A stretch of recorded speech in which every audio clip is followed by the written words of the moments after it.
میرے بھائیوں، دوستوں، عزیزوں اور بزرگوں، احادیث مبارکہ میں قیامت سے پہلے بہت سی علامتیں بیان کی گئی ہیں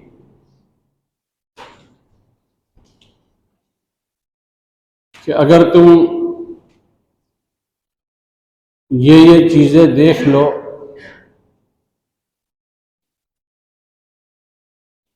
تو سمجھ لو کہ قیامت بہت قریب ہے۔ کہ جناب محمد الرسول اللہ صلی اللہ تعالی علیہ وسلم نے ارشاد فرمایا کہ اذا رأیتم الدنیا مرجحۃ، جب عمومی طور پر تم یہ دیکھ لو کہ دنیا کو آخرت پر ترجیح دی جا رہی ہے، دنیا کی اہمیت کم ہے، دین کی اہمیت اور آخرت کی اہمیت کم ہے، اور دنیا کی اہمیت بہت زیادہ ہے۔ چنانچہ ہم اور آپ اس وقت جس زمانے میں رہ رہے ہیں تو ان علامتوں کو دیکھنے کے لیے بھی اللہ نے آنکھیں دی ہے، اور ان کو سمجھنے کے لیے بھی اللہ نے عقل دی ہے۔ اور یہ علامتیں اگر ہم غور کریں اور محاسبہ کریں تو یہ علامتیں ہمارے اندر بھی پائی جاتی ہیں۔ ہم آج دنیا کو آخرت پر ترجیح دے رہے ہیں، دنیا کا نقصان سمجھ میں آ رہا ہے، اور آخرت کا نقصان سمجھ میں نہیں آ رہا۔ دنیا کی قیمت دلوں میں اتنی بڑھ گئی ہے کہ آخرت کی ادنا سی بھی حیثیت دلوں سے نکل گئی ہے۔ ہر آدمی کا اس کا خدا جو ہے اس کی دنیا بنی ہوئی ہے۔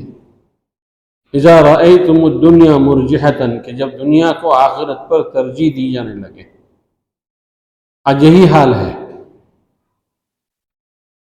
اور ہم میں سے کوئی اس سے مستثنیٰ نہیں ہے۔ ہمارے دن اور رات، ہمارے شب و روز، ہمارے لیل و نہار،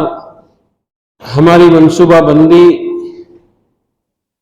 یہ سب اس بات کی گواہی دے رہی ہے کہ ہم نے دنیا کو بہت زیادہ ترجیح دے رکھی ہے آخرت پر۔ یہ پہلی علامت ہے جو جناب رسول اللہ صلی اللہ تعالی علیہ وسلم نے ارشاد فرمائی ہے۔ اذا رأیتم الدنیا مرجحۃ، اور دوسری علامت اللہ کے رسول صلی اللہ تعالی علیہ وسلم نے ارشاد فرمایا کہ ہون متبعن، کہ ہر آدمی اپنی خواہش کی اتباع کر رہا ہے۔ ہر آدمی، نہ حلال کی تمیز ہے، نہ حرام کی تمیز ہے، نہ جائز کا احساس ہے، نہ ناجائز کا احساس ہے، نہ برے اور اچھے میں کوئی تمیز ہے، نہ سچ اور جھوٹ میں کوئی تمیز ہے۔ ہر آدمی نے اپنے نفس کو اپنا خدا بنا لیا ہے۔ اس لیے قرآن میں پوچھا گیا ہے ارأیتم من اتخذ الہہ ہوا، تم نے ایسوں کو دیکھا ہے جس نے اپنے خواہشات کو اپنا معبود بنا لیا ہے۔ جب جو دل میں آتا ہے وہی کرتے ہیں، دل نے کسی بات کو اچھا جانا تو وہی کریں گے۔ ہر آدمی اپنی خواہشات نفس کے پیچھے دوڑ رہا ہے، اس کو اس کی پرواہ نہیں ہے کہ اللہ کو چھوڑ کر جن خواہشات کو میں نے اپنا معبود بنا لیا ہے وہ معبود مجھے کہاں تک جا کے لے جائے گا اور میرا انجام کیا ہوگا۔ وہ مطمئن ہے اپنے حال پر، اور صرف مطمئن ہی نہیں بلکہ وہ خوش ہے کہ اس کی خواہش جو چیز کا مطالبہ کرتی ہے اس کو مل جاتا ہے، اس لیے وہ اس پر بہت راضی ہے۔ اس لیے اس کو اس کی فکر نہیں ہے کہ میں اپنے اللہ کو، اپنے رب کو، اپنے پالنہار کو، اپنے رزاق کو چھوڑ کر میں کس کی اتباع کر رہا ہوں۔ ہون متبعن، خواہشات نفس کی اتباع کی جا رہی ہے۔ اور تیسری علامت جناب رسول اللہ صلی اللہ تعالی علیہ وسلم نے فرمایا کہ وَإِعْجَازُ كُلِّ رَأْيٍ رَأْيَهُ، کہ ہر آدمی اپنے کو اتنا سمجھدار، اتنا قابل، اتنا تجربہ کار سمجھتا ہے کہ وہ جس چیز جو اس کی رائے ہوتی ہے وہ اسی رائے پر اور اپنے فیصلے پر اڑ جاتا ہے، جم جاتا ہے، اور اس کے علاوہ دوسروں کو بے وقوف اور کم سمجھ سمجھتا ہے، سب کو غلط سمجھتا ہے اور اپنی رائے کو جو ہے صحیح سمجھتا ہے۔ لاکھ لوگ اس کو سمجھاتے ہیں کہ تمہاری یہ رائے غلط ہے، لیکن وہ مانتا نہیں ہے، وہ کہتا ہے کہ نہیں، جو میرے سمجھ میں آ رہا ہے، جو میری عقل میں آ رہا ہے یہی صحیح ہے۔ ہر رائے والے کو اپنے رائے پر جمنا، وہ گویا کے کان میں روئی ٹھوس لیتا ہے جب اس کے رائے کے خلاف کوئی بات کہی جاتی ہے تو سننے کو تیار نہیں ہوتا، اس لیے کہ وہ اپنے کو بہت قابل سمجھتا ہے اور دوسرے کو جو ہے ناقابل سمجھتا ہے، اپنے کو ہونہار اور تجربہ کار سمجھتا ہے اور دوسرے کو بے ہنر اور نا تجربہ کار سمجھتا ہے۔ یہ جو تینوں علامتیں اللہ کے رسول صلی اللہ تعالی علیہ وسلم نے قرب قیامت سے پہلے جو بتائی ہے، آج قسم کھا کر یہ بات کہی جا سکتی ہے کہ تینوں علامتیں حرف بحرف صحیح ہے، حرف بحرف صحیح ہے۔ اور صحیح کیسے نہ ہو؟ یہ قول کسی ولی کا، کسی پیر کا، کسی استاد کا، کسی شیخ کا نہیں ہے، یہ تو سید الشہداء، سید الانبیاء جناب محمد رسول اللہ صلی اللہ تعالی علیہ وسلم کے الفاظ ہیں، ان کا قول ہے۔ اور آپ نے بہت پہلے امت کو اس سے آگاہ فرما دیا اور بہت پہلے امت کو خبردار کر دیا کہ دیکھو ایسا ہوگا۔ اسی لیے مشکات کی ایک بہت لمبی حدیث ہے، اس میں بھی اللہ کے رسول صلی اللہ تعالی علیہ وسلم نے قیامت سے پہلے کچھ حالات بیان کیے امت اور انسانیت کے۔ اس میں سے ایک علامت یہ بیان کی کہ لوگ نیکی کو برائی سمجھنے لگیں گے اور برائی کو نیکی سمجھنے لگیں گے، نیکی کو اس کو برائی سمجھیں گے، طرح طرح کے فتوے دیں گے، طرح طرح کے الفاظ بولیں گے، طرح طرح کی گروہ بندیوں میں تقسیم ہوں گے کہ نیکی بھی ان کو جو ہے برائی نظر آتی ہوگی، اور خود جس برائی میں مبتلا ہوں گے اس کو بڑا نیک کام سمجھتے ہوں گے۔ اس لیے سورہ کہف کی آیتوں میں ایک آخری رکوع کی آیت میں ہے، یہ آیت ہے کہ آخرت میں سب سے زیادہ خسارے والا، سب سے زیادہ نقصان اٹھانے والا کون ہوگا؟ فرمایا، اللہ ہی نے جواب دیا کہ وہ آدمی جو دنیا میں برے کام کو بھی کر کر جو ہے سمجھتا تھا کہ میں اچھا کام کر رہا ہوں، الذین یحسنون صنعا، کہ کام تو برا کر رہا ہے لیکن سمجھتا ہے کہ میں بہت اچھا کر رہا ہوں۔ اس لیے یہ تینوں علامتیں جو اللہ کے رسول صلی اللہ تعالی علیہ وسلم نے بیان فرمائی ہے، اس کا آغاز اور اس کا ظہور تو بہت پہلے سے ہو چکا ہے، اور آہستہ آہستہ زمانہ قرب قیامت کی طرف جا رہا ہے۔ چھوٹی چھوٹی اور بھی بہت سی قرب قیامت کی علامتیں ظاہر ہو چکی ہیں،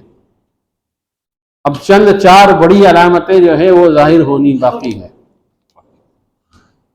یہ 4 بڑی علامتیں جو ہے قیامت سے پہلے کب ظاہر ہوگی اور اس کے بعد پھر کیا ہوگا؟ اس کے بعد فرمایا کہ توبہ کا دروازہ بند ہو جائے گا، پھر آدمی توبہ کرنا چاہے گا تو توبہ قبول نہیں ہوگی۔ ابھی بڑی علامتیں ظاہر نہیں ہوئی، ابھی چھوٹی علامتیں موجود ہیں، یہ وقت ہے ابھی بھی توبہ کے دروازے کو کھٹکھٹا کر توبہ کرنے کا۔ اور بقول ایک اللہ والے کے تو فرمایا کہ میرے اپنے دانش میں اور اپنے حدیث کی اور فقہ کی اور قرآن اور تفسیر کی روشنی میں یہ بات کہہ رہا ہوں کہ بڑی قیامت کے لیے جو ہے اب زیادہ لمبا وقت نہیں رہا،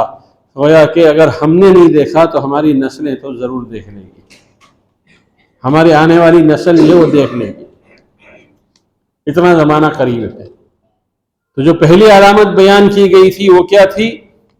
کہ دنیا کو آخرت پر ترجیح دی جائے، اور دوسری علامت تھی کہ اپنے نفس اور اپنی خواہشات کو اپنا معبود بنا لیا جائے، اسی کی اتباع کی جائے۔ اور تیسری علامت یہ تھی کہ ہر آدمی، رائے والا آدمی اپنی رائے کو اٹل اور اپنی رائے کو فیصلہ کن سمجھے، باقی اپنے رائے کے خلاف، اپنے رائے کے مقابلے میں کسی کی رائے کو قبول نہ کرے۔ تو اس وقت کیا کرنا ہوگا؟ اللہ کے رسول صلی اللہ تعالی علیہ وسلم نے فرمایا جب ایسے حالات دیکھ لو اور یہ علامتیں ظاہر ہو جائیں تو فرمایا اپنی اصلاح میں لگ جاؤ، لوگوں کی اصلاح اور لوگوں کی فکر کو چھوڑ دو، اس لیے کہ تم لوگوں کی اصلاح کرنا بھی چاہو گے تو مرض اتنا پھیل چکا ہے اور اتنا سرایت کر چکا ہے کہ تمہارے کہنے سننے سے بھی اصلاح نہیں ہوگی، بلکہ تم کو اب اپنی اصلاح کرنے کی فکر کرنا تمہارے لیے ضروری ہو گیا کہ تم اپنی اصلاح کی فکر میں لگ جاؤ۔ ہم سب کو تو نہیں بدل سکتے لیکن اپنے کو بدل سکتے ہیں، اور ہم نے سب کی ذمہ داری ہمارے اوپر نہیں ڈالی گئی ہے۔ سب سے پہلے ذمہ داری ہم کو ہمارے اوپر دی گئی ہے، قوا انفسکم واہلیکم نارا، کہ اپنے کو اور اپنی نسلوں کو بچاؤ۔ یہ سب سے پہلی ذمہ داری دی گئی ہے اللہ کے رسول صلی اللہ علیہ وسلم پر۔ اس کے بعد سورہ مزمل اور سورہ مدثر کی آیتیں نازل ہوئی ہیں۔ تو اپنی اصلاح کی فکر میں لگو، اس لیے کہ سنت یہی ہے کہ چراغ سے چراغ جلتا ہے، چراغ سے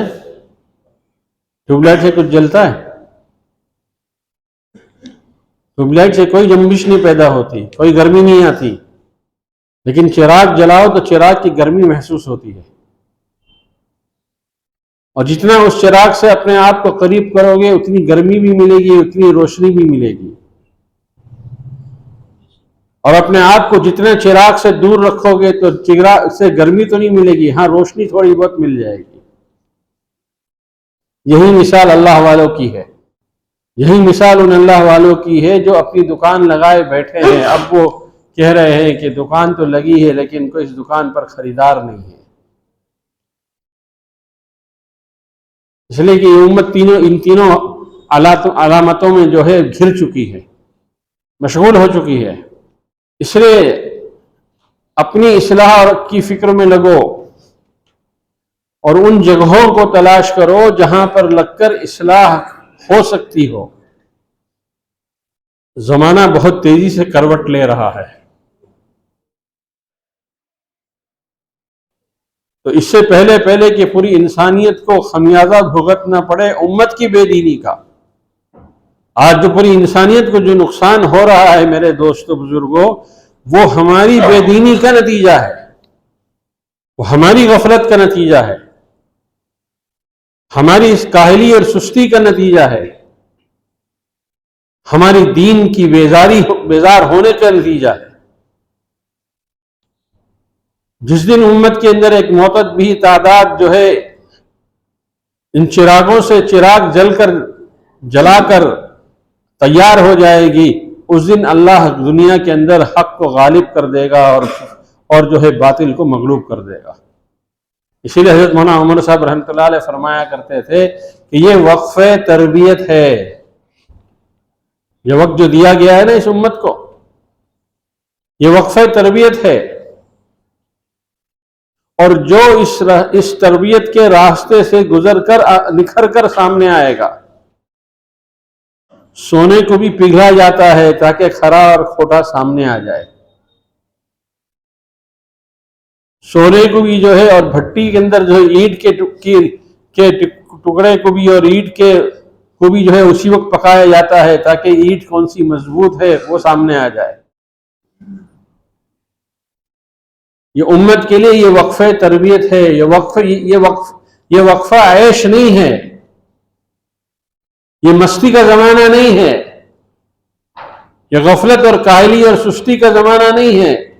یہ وقف تربیت ہے، اور جو چراغ سے اپنا چراغ جلا لے گا اور اپنی تربیت حاصل کر لے گا وہی کل اگلے کاموں کے لیے انتخاب کیا جائے گا،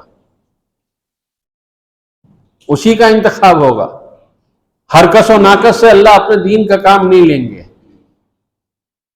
اللہ یعلم حیث یجعل رسالتہ، اللہ یہ بھی جانتے ہیں کہ کس صدی میں کس کام کو جو ہے ترجیح دینی ہے، اور کس کام کی ضرورت اور افادیت انسانیت کو سب سے زیادہ پہنچے گی۔ جو اللہ یہ بھی جانتا ہے، وہ اللہ یہ بھی جانتا ہے کہ اس کام کے لیے اپنے کن بندوں کو انتخاب کرنا ہے۔ اس لیے جس طرح بڑھئی کو اپنے آلات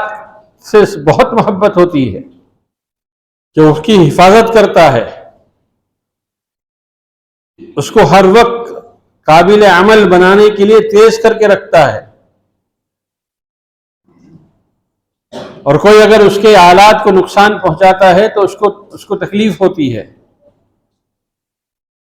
تو اس وقفے تربیت سے گزر کر جو مجموعہ تیار ہو کر انسانیت کے سامنے آئے گا وہ اللہ کا اعلی کار بنے گا، کریں گے اللہ۔ ہمارے بس میں تو ہمارا دل بھی نہیں ہے،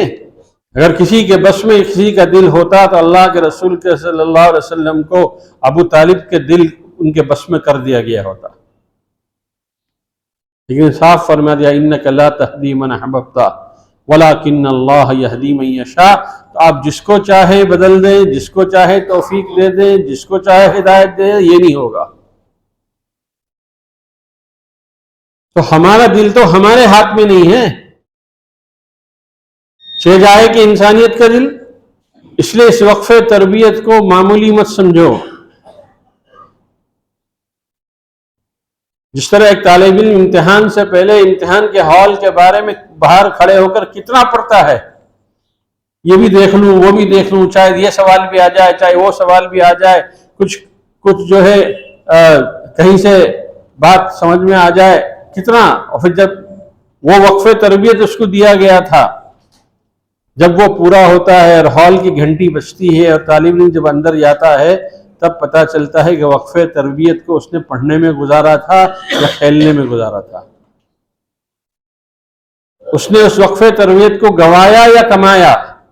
یہ پتہ امتحان ہال میں جا کے چلتا ہے۔ اگر ہم اس وقف تربیت کو صحیح گزار لیں گے تو اللہ انہی مجموعے میں سے ایسوں کو تیار کرے گا جن کے بارے میں اللہ تصدیق فرمائیں گے کہ یہ وہ ہیں لوگ جن کو جو ہے جن کے ذریعے سے میں سارے عالم کے اندر ہدایت کی ہواؤں کو چلاؤں گا، اور ان کو جو ہے میں ان کا انتخاب کرتا ہوں۔ چاہے تم معاشرے میں ان کو بہت کمتر اور معاشرے میں ان کو کم بے حیثیت سمجھتے ہوں گے، لیکن یہ میری نگاہ میں تم جیسے ہزاروں سے بہتر ہوں گے۔ اس لیے میرے بھائیوں، دوستوں، عزیزوں اور بزرگوں، یہ علامتیں جو اللہ کے رسول صلی اللہ علیہ وسلم نے بیان فرمائی ہے، یہ ہر دانش